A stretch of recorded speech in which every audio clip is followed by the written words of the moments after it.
So in this video, I'm going to focus on only 3 first ladies and then focus on some of their family members also. We're going to have a lot more photos to choose from, and we have more photos of their extended family. And we're going to see some anomalies amongst these people. So we're going to look at McKinley, Roosevelt, and Taft. And first up is Ida Saxton McKinley. What's the deal with your hair? Little star symbol as well on the neck, like we've seen many times. So again, the neck is covered up, right? Masculine face, right? The bone structure in that skull indicates to me that this is a man. Now the shoulders and all that is kind of covered up with clothing. Pretty extravagant clothing, by the way. I would have to say that's a man. It's a reverse mohawk. Is this person playing a punk rock band?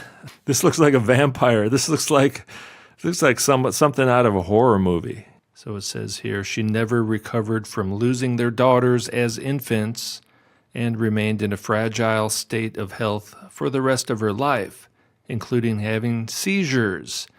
Possible child sacrifice, but more investigation needed to be sure about that. But it kind of looks like somebody who would sacrifice children and drink their blood in a movie. That's all I'm saying. Not sure what this headgear is all about. Looks kind of angelic, right? These people are basically believe they're demigods, the ruling class. Kind of's got that Julius Caesar type of look, you know, like an ancient Roman emperor would kind of look like this. Now, the real question is it human? And I'm not so sure that's human. Now, it could be that the human body is used as hardware and the demonic spirits are kind of like the software, right? Now, there's President McKinley, who I think is probably just a real man, but I think his wife is also a man. And they actually have fairly similar faces. I wonder if they're related. They could be cousins. They might even be siblings. You know, I don't think President McKinley just kind of met this person in a bar and they hit it off and they started dating and then they got married. You know what I mean? Like, these are people who live very differently than we do. They protect their bloodlines, but these people are not mating normally, are they? So they're using surrogates or some other very strange and advanced form of procreation that we can't even imagine. This is a way for the demonically possessed transgendered entity to inhabit the White House, right? Which is where you want it to be, because the fallen angels control the governments of this world. And this is how they do it. Our ways are not your ways. All right, there's Kermit. No relation to Kermit the Frog, I'm told. Edith Kermit Roosevelt. Here's a Roosevelt. Now we're going to see Roosevelts pop up here and there, and we're going to look at a few of them today. Teddy Roosevelt was the president. Teddy and later on FDR were both members of this hasty pudding theatrical drag show secret society / social club at Harvard University. All right, there's Teddy Roosevelt, and then later on you see FDR, J.P. Morgan, William Hearst. These guys are all part of the Masonic drag club at Harvard. So I was looking at this page on FDR, and I came across this. Now, what is this? What do you think that's supposed to be? You're going to say, well, that's probably his daughter or somebody. You know, that's obviously a little girl, right? This is a boy, and this is FDR as a boy. No way. Way. FDR dressed like a little girl. Probably is a little boy, but that's how they dressed. And it's called unbreeched. And let's take a look at what this is. Breeching was the occasion when a small boy was first dressed in breeches or trousers. So that's when the young boy wore normal pants, as we say in the United States.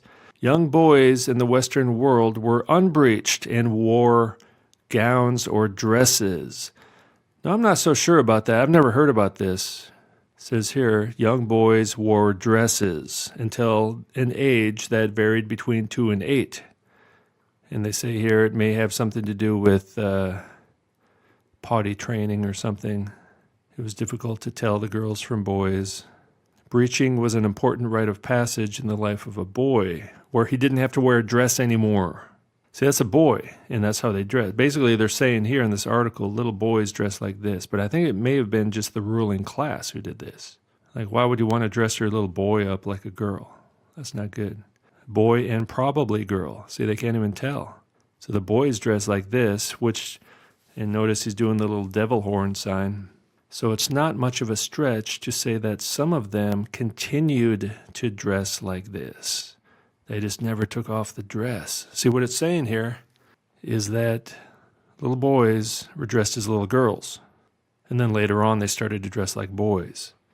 And this one even has a neck covering up the Adam's apple. So this is not just toilet training like it says in the article. This is the ruling class traumatizing their children to break them by cross-dressing. All right, and some of the men then later on started to dress like boys again at the age of 5 or 8 or 18, as we'll see. But some of them, they just kept them in girls' clothing the whole time. And those are the transvestites. Prince Ulrich of Denmark. The hair and active dog show the gender. Oh, okay. Because there's a dog, apparently that means that's a boy. But it's dressed like a girl, right? Now, what if you just said that was a girl? Everyone would think it was a girl, right? The eldest son of Philip IV of Spain. Charles II of England, before he was short-coated, holding a teething corral. And that teething device in the hand kind of looks like a bloody castration knife to me. And maybe the dog even represents someone being neutered like a dog. Louis XV, dressed like a little girl. Looks like a girl. Frederick the Great, dressed like a little girl. Alfonso, Prince Imperial of Brazil, holding a stick and a hoop. See, they're always holding this little stick. I don't think that's just for teething. It's something else as well. It's basically the circle and triangle. It's the circle and the phallus, just like an obelisk is surrounded by a circle. That's what that is. It represents androgyny. Nicholas II with his mother, dressed like a little girl, right? Reminds me of that movie with, what was that movie about the Gong Show host? They dressed him up like a little girl, apparently. And you see the girl holding the stick, surrounded by the hoop. Circle and triangle, obelisk, androgyne, once again. And there's FDR. Franklin D. Roosevelt, at the age of 2, dressed like a little girl. So this is what these people are doing. So Roosevelt, of course, related to Teddy Roosevelt. And they're all part of the ruling class. And they're all related. So there you go. It tells you right here, breeching, well, it's really unbreeched. Unbreeched are the ones who wear the dress. Right here. Unbreeched boys wore dresses till a certain age, between 2 to 8. And you know what? Some of them just never took off the dress. And they pretended to be women their entire lives. This guy was kept in a dress until he was 18. Yeah, how did that turn out? Roosevelt family, whose members included 2 U.S. presidents, a first lady, various merchants, right? The merchants were the kings of the world, and your nations were deceived by pharmakia. Delano family, U.S. presidents, Franklin Delano Roosevelt. Ulysses S. Grant is part of the Delano family. Calvin Coolidge, 3 presidents. Astronaut, L.B. Shepard, all right, otherwise known as a liar. And writer Laura Ingalls Wilder, Little House on the Prairie. These families are very different. Now, there's nothing wrong with working hard and being successful, but these people are born into great wealth and power, and they are part of a controlled breeding program, and they're all a bunch of androgynes, and they worship different gods. And there's Kermit, pretty crazy outfit you got there, so it's hard to tell what that is. But yet that face is pretty masculine. It's nice and smooth. May have used some aloe vera. But you do see a pretty strong upper body and shoulder area. And again, you do see masculine bone structure in the face, especially the jaw, the nose, the brow bone, eye sockets, even the mouth area, cheeks, cheekbones. The dress is very feminine. But so that might be difficult for some people to spot. covering up the neck. That's one of the main things they did back then. Extravagant clothing, right? In the houses of kings, they wear effeminate clothing, as Jesus said. I don't know when they started injecting or using estrogen and female hormones on these people. Probably in the early 1900s. There's when it's older. Again, you could almost go either way on that one, right? It does kind of look like an older woman, but could it be an older transvestite, right? That one's kind of hard to tell. In fact, up to this point, in all the first ladies, there have not been any real women, in my opinion. They've all been men, every single one of them. Yeah, so is this the exception? And here's the first wife of Ted Roosevelt, who died after giving birth, 2 days after giving birth, apparently. So did this person really give birth? Was this a woman? So this is Alice Hathaway Roosevelt. Alice Hathaway about her. Again, I would question if that's human. Remember, these Roosevelts were the elite family back then.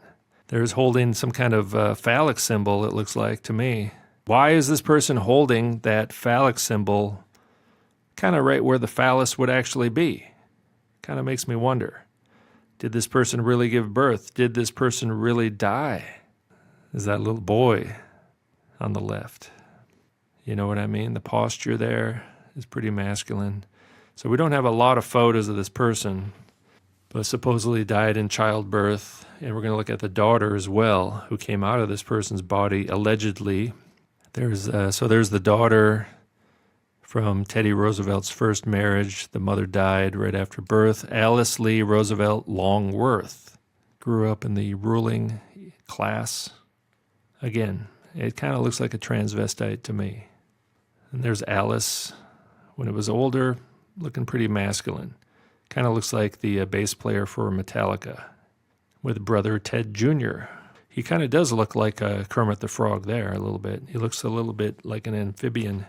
His mother was Kermit, covering up the neck, holding a dog, which may indicate that this is a boy, by the way.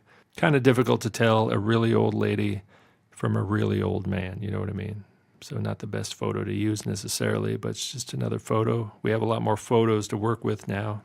And here's the youngest daughter and fourth child of Ted Roosevelt, known as the Queen, the First Lady of Oyster Bay, the Queen, the drag queen.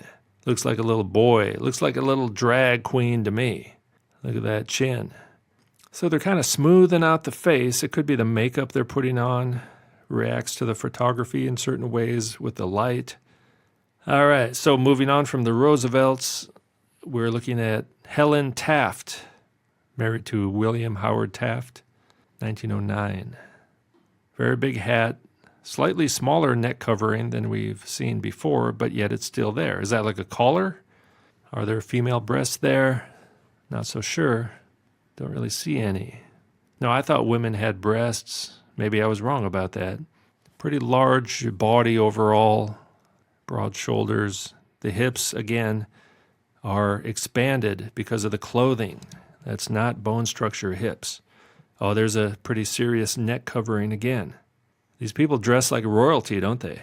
They think they're kings and queens, and I guess they are. We are the serfs, the subjects. Yeah, so again, some of you may think that's a woman. The nose looks pretty small. Did they have rhinoplasty back then? Maybe that's why this person looks so sad. Looks like he's in pain. But that mouth area, the chin, it does look like a male face to me. That's been feminized. And some men are kind of easier to feminize than others, I think. So I think you could almost go either way with this one. I personally think this is another drag queen, one of the more difficult ones to really be sure about. Does have a pretty thick upper body, and I'm not talking breasts.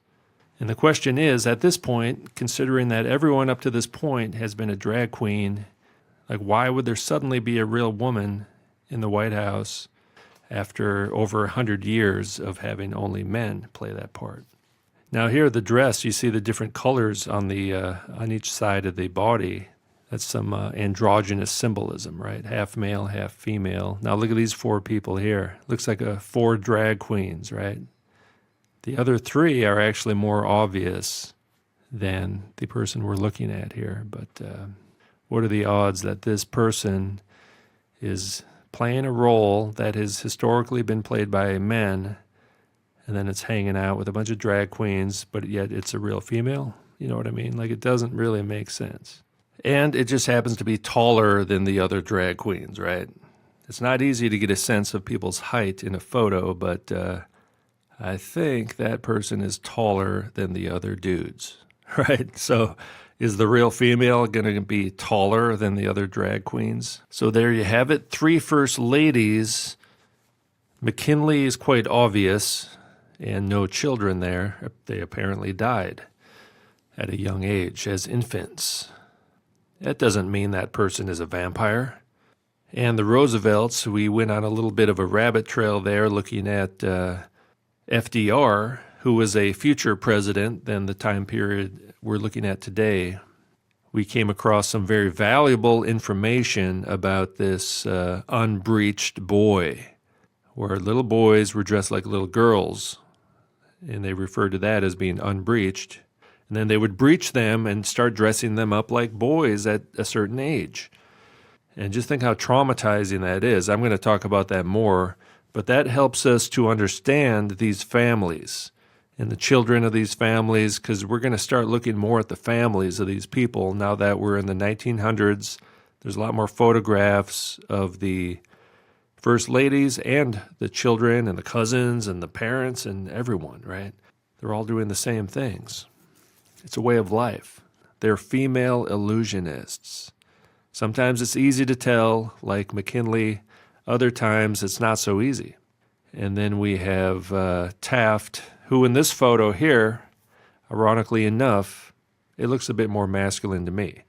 So again, my conclusion would be that all 3 of these are drag queens.